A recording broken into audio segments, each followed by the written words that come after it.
पे मरना भी फ्री है। धीरे धीरे अंगुरी से मुझे टच करना भी फ्री है।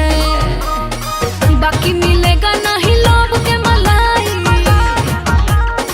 बाकी मिलेगा नहीं लोभ के मलाई। छननी में छान के सुन कहा तोर खबू का धनिया हो रहा बनिया मोटरी में बांध के।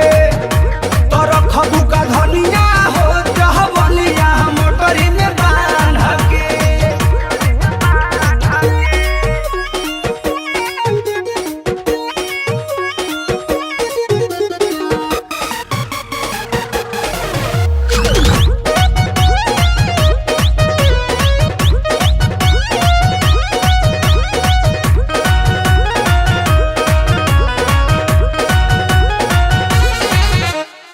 भले बदन में अगन होगा रे, होगा वही जो मेरा मन होगा रे।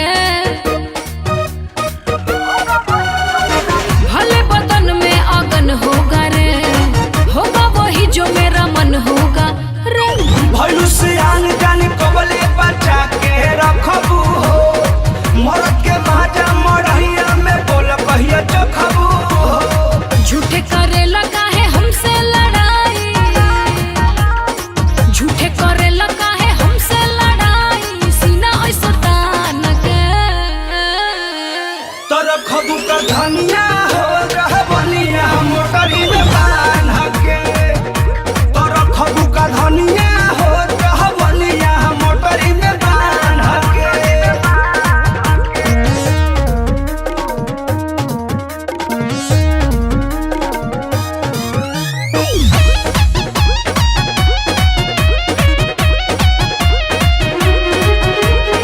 कबो न नैना लड़ाऊंगी मैं, किसी के फेरा में न आऊंगी मैं। कबो न नैना लड़ाऊंगी मैं, किसी के फेरा में न आऊंगी मैं। ऐसे ते रहबुए रानी जवानी चकरा जाई। पड़ जाई पानी जड़ी में तो कली खिला जाई। ज्यादा बिगड़ब तो ठीक नहीं होई, ज्यादा बिगड़ब तो ठीक नहीं होई। बंद राखो जुबान के।